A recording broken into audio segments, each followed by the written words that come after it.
Rossman hopes to move back into title contention, middleweight sensation Earl Hargrove, who has knocked out all 23 of his opponents in the pro ranks, may already be there. Tonight, you'll see Hargrove try to make it 24 KOs in 24 bouts. From the Sands Hotel and Casino in Atlantic City, Prism Sports presents Live at Ringside.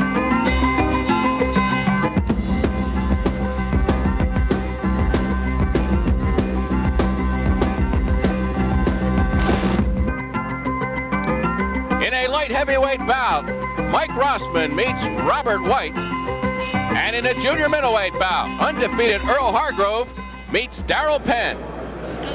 Hi everybody, I'm Jim Barniak along with Ring Magazine editor Randy Gordon, and we've got two stories tonight. We've got the champion who went down, is trying to fight his way back, and we've got the young hot prospect who's trying to get up to the top. We're talking about Mike Rossman and Earl Hargrove. We'll see Earl Hargrove first. 23 wins, 23 knockouts. What are we going to expect tonight? Another knockout? Absolutely. Earl Hargrove, in my book, is the hardest punching junior middleweight on this planet and probably any other planet around. The guy can bang with either hand, single shot. Nobody comes up to his power. In against a guy named Darryl Penn, a journeyman fighter, but a guy who has been in there against some pretty tough cookies. We don't expect a walkover, do we? Absolutely not. Darryl Penn has been a professional boxer now 9 years. And Jim, I was at ringside in Las Vegas, Nevada just a few months ago. And Mark Holmes, the brother of heavyweight champion Larry Holmes, fought Darryl Penn, and in the second round, one right hand put Mark Holmes down. It was near the end of the round. He had to run just to keep from being knocked out. Darryl Penn can punch. He said he's not afraid of Hargrove at all. A former football player by the name of Robert White out of the University of Pittsburgh in Pittsburgh, Pennsylvania, going to be the next test for Mike Rossman. We've seen him in 2 comeback fights. Mixed emotions there. He was a little sluggish early on, came on stronger. The competition, albeit all not strong, but I think a little bit different test tonight, a stronger one. Absolutely. Robert White has a record of 15 wins against only 5 defeats.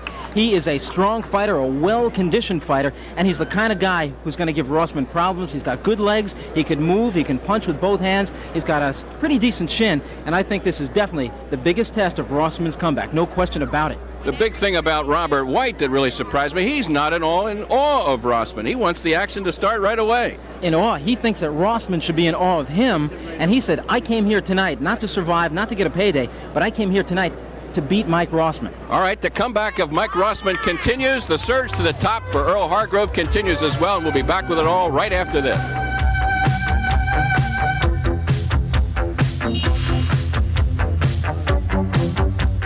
If you enjoy All-Star Wrestling, the August Prism Show will include a lot of your favorites. Bob Backlund and Sergeant Slaughter for the championship. Morocco and the Superfly with Sweet Hansen as guest referee. A Chief, a Baron, a Russian, Mr. Fuji, and Mr. Stud. Watch it Thursday the 18th at 5:30 and an AM showing Friday the 19th at 3:15. All-Star Wrestling and Prism, a tough tag team to top. Go to South America and search for emeralds with Ryan O'Neal and Ann Archer in Green Ice. Travel to outer space where Sean Connery finds nothing but trouble as a marshal trying to keep law and order in Outland. And take to the air with Clint Eastwood as an ace out to steal a plane with a mind of its own in Firefox. Prism will bring your weekend to a far from quiet close on Action-Packed Sunday, August 21st. Be watching for it.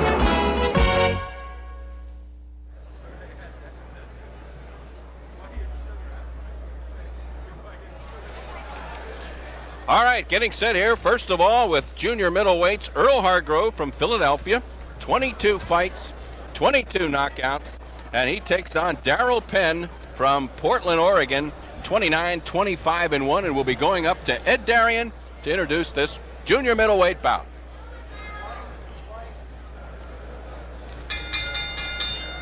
From the famous Copa Room of the sensational Sands Hotel and Casino, here in the boxing capital of the world, Atlantic City, New Jersey, Peltz Boxing Promotions and Connolly Promotions, in association with the Sands, proudly present this evening's professional boxing card, which is approved and sanctioned by the New Jersey State Athletic Commission.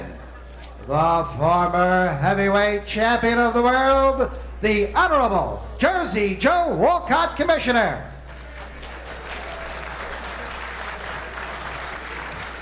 Robert W. Lee and Nick D. Balistreri, Deputy Commissioners. The physicians in attendance at ringside this evening, Chief Physician Dr. Frank B. Doggett and Dr. Ron Wood.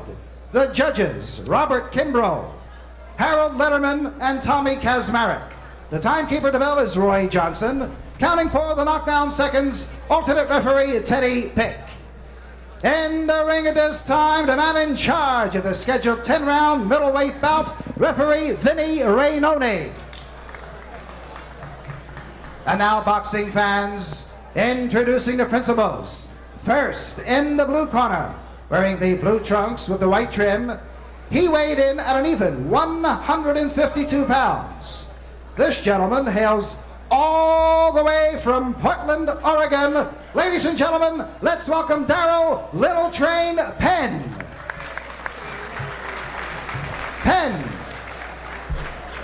And his opponent in the red corner, wearing the tan trunks with the dark brown trim, he weighed in at 155 1/4 pounds. This young man is ranked number 1 by the USBAI. From Philadelphia, Pennsylvania, boxing fans, here is Earl, the Pearl Hargrove.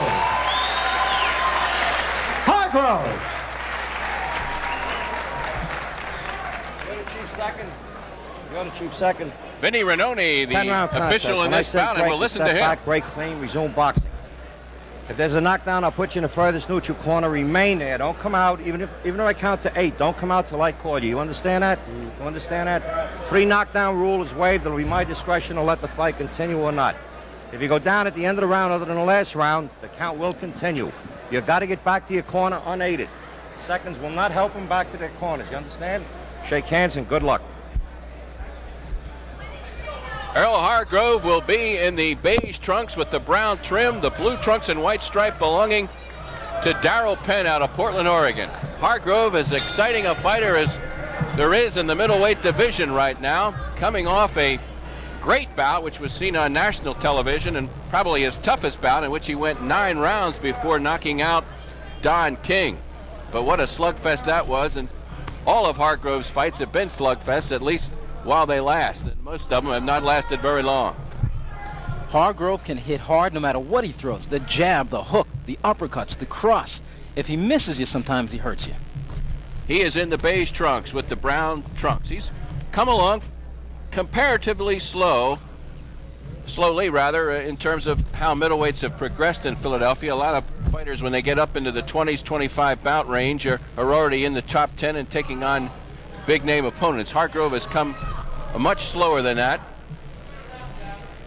and has been content, at least thus far, just to learn a little bit each time out and attempt to knock out his opponent each time out, which he certainly has done. He has that thing we call killer instinct. Once he gets you hurt, the fight is over. Darryl Penn with the left hook there that catches Hargrove backing into the ropes.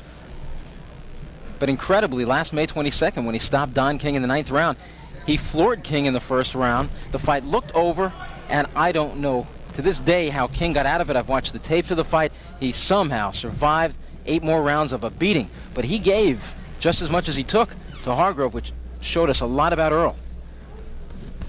Earl admittedly lost his cool in that fight. We're talking about the King bout. A lot of pre-fight banter going back and forth. Upset Hargrove. He went out and tried to do it all in the 1st round and kind of spent himself somewhat. And King was able to come on. A lesson learned.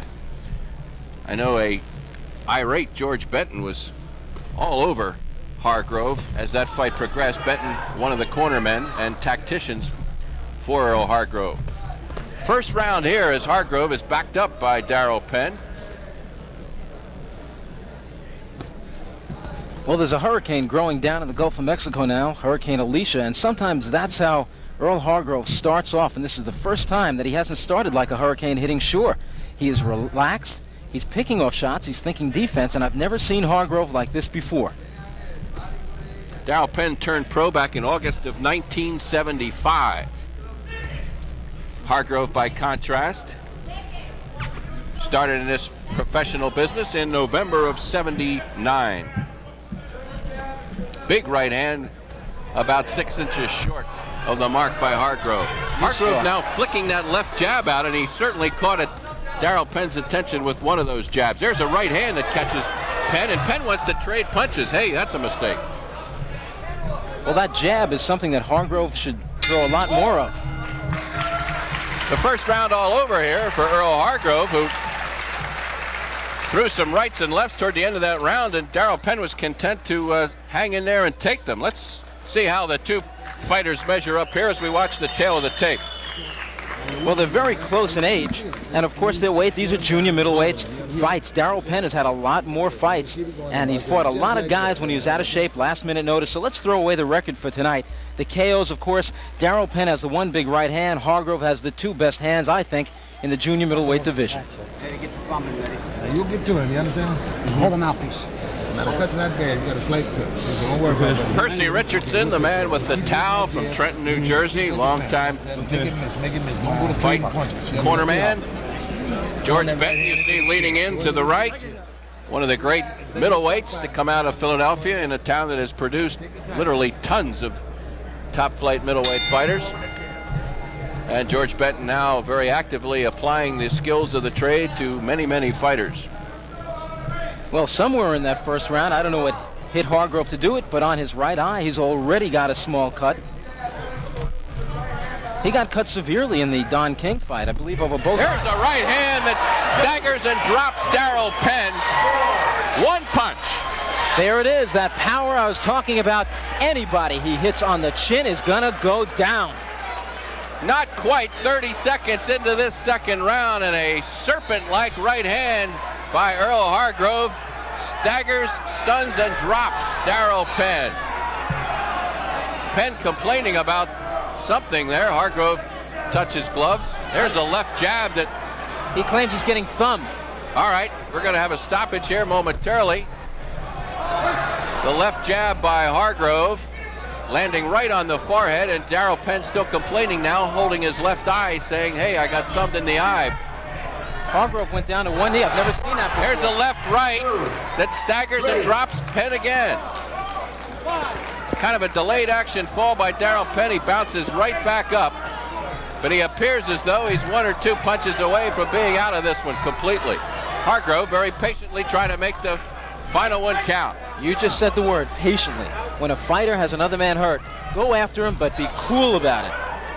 Hargrove going for another knockout, and he seems to be on the verge here. He's got him. I believe he's got him. The right uppercut's got him hanging on. The legs are completely gone. They're shaking. Plenty of time left here in the second round. Down goes Penn for the third time, mostly from a push this time. You see the legs are gone. There's no underpinnings.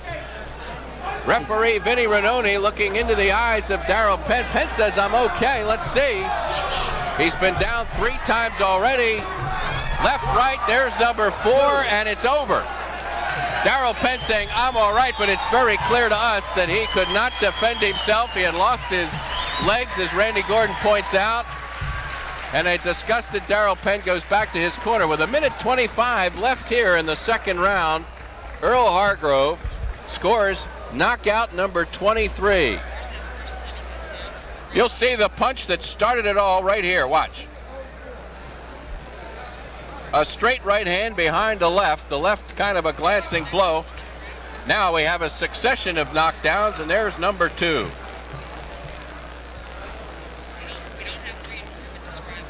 Two more knockdowns rather, following that one. The third kind of a half punch, half push, and number 4, a convincing right to the body and a left to the head, and down went Penn for the 4th time. Hargrove, as you see, a slight cut above the right eye, getting attended to there by Percy Richardson. So Hargrove showing more wear and tear than his fallen foe, but that matters little now as